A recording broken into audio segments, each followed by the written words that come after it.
But yeah, hopefully that makes sense. I know we've gone through a lot.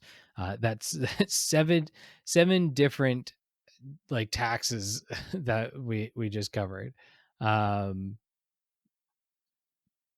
but yeah, I hope that does give a bit of a sense. I feel like this episode is gone way too long as a whole. Um, there was maybe I'll try to do it as quickly as possible.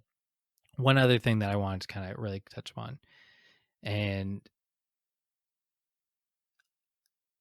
I think there's a common theme with all of these taxes, and that when we're trying to get a sense of what do we have currently and how can we be better, right?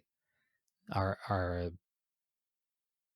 this is what our system is, why it is the way it is, how can we make it better? How can we improve upon it, right? When we're looking at our tax systems like that, I think almost universally for all the categories that we talked about today, it really does come back down to this idea of taxes affect um, people on different levels. It's not about necessarily the percentage of things or what have you. It really does come back down to this idea that those with very little feel a lot larger of a burden when it comes to taxes in comparison to those who have a lot and may even pay a lot in taxes, right?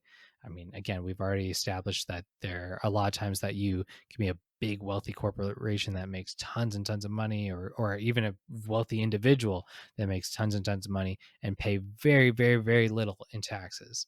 So that's always still going to be a reality. But even in an ideal world where wealthy people pay lots of money in taxes, you're still probably more often than not in a better situation by a long shot than those who have very little, right? Um, it's all very surface level.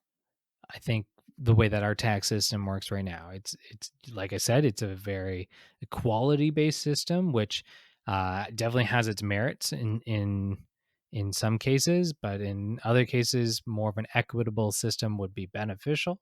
Um, and that if we wanted to really understand the change that is needed, we do need to look at people's individual situations or businesses' individual situations or whatever that may be, right? Because um, we know that, like I stressed it throughout this episode, that if you only have a small amount of dollars in the first place, you need to count your pennies, as opposed to someone who has a lot of money. They're really counting their $100 bills or something like that relative to you counting your pennies.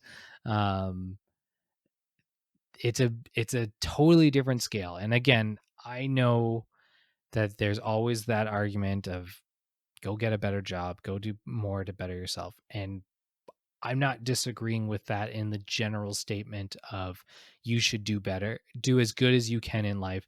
You should try to provide for yourself as good as you can in life.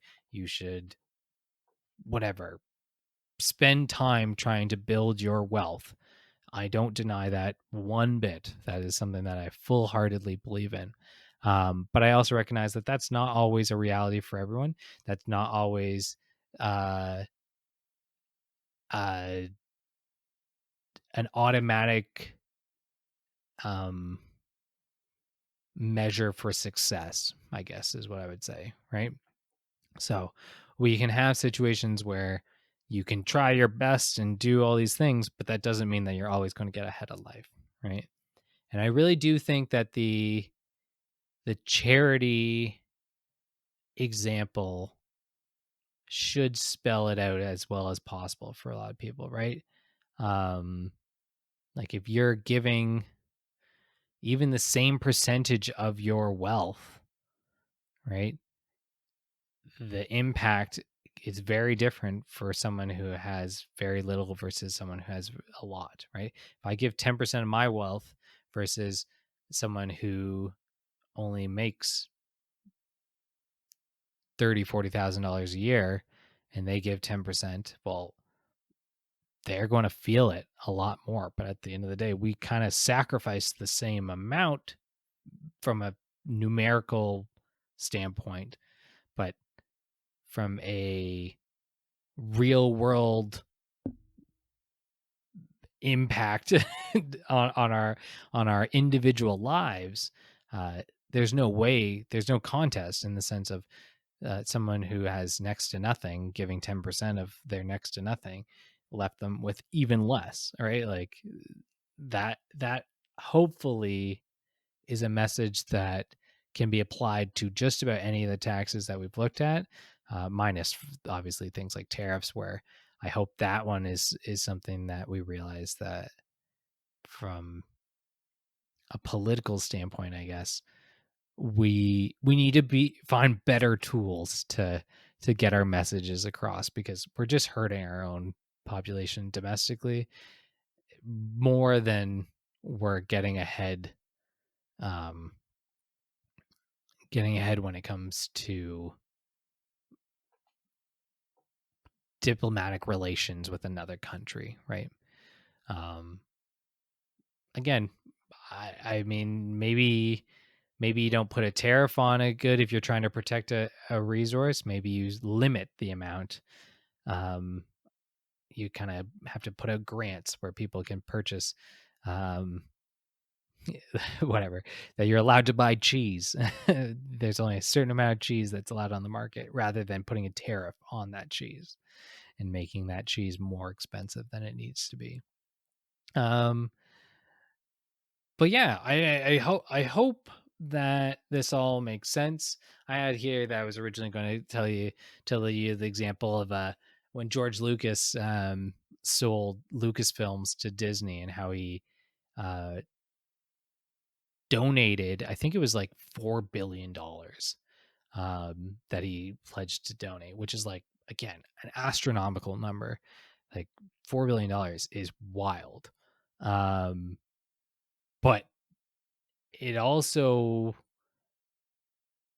if I just told you George Lucas is donating $4 billion, and I love George Lucas, first off, like, but so this is not a knock on George Lucas, but if you're donating, if I told you he's donating $4 billion when he sold it to Disney, you kind of forget the moment that, oh, George Lucas, before he ever sold Disney, was a multi-billionaire. So when you're already a multi-billionaire and you come into another $4 billion, donating $4 billion is not changing your life. Like, Skywalker Ranch is still going to be there. All the amazing things that he's achieved are still going to be there.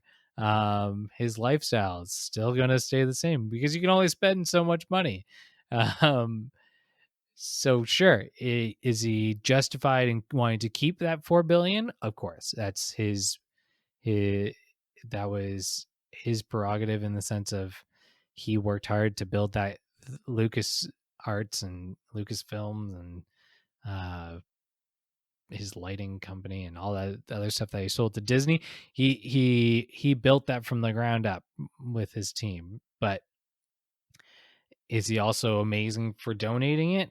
Totally. But I also have to say that, like, it's not as crazy as someone who made $30,000 and donated whatever. Uh,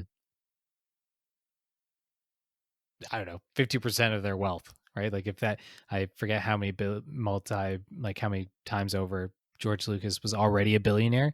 He was a multi-billionaire. I forget what the exact total was, but if let's say he already had $4 billion, he came into another 4 billion, he gave away that 4 billion, so he gave away 50% of his wealth. Well, if you had $30,000 and you gave away 50% of your wealth, you are you're in a whole different world of hurt and personal sacrifice in comparison to someone who just gave away $4 billion. But nevertheless, I hope that all makes sense. I know that was a ton of information. I know that this has been a relatively dry episode as well. I appreciate if you've kept with it for this long.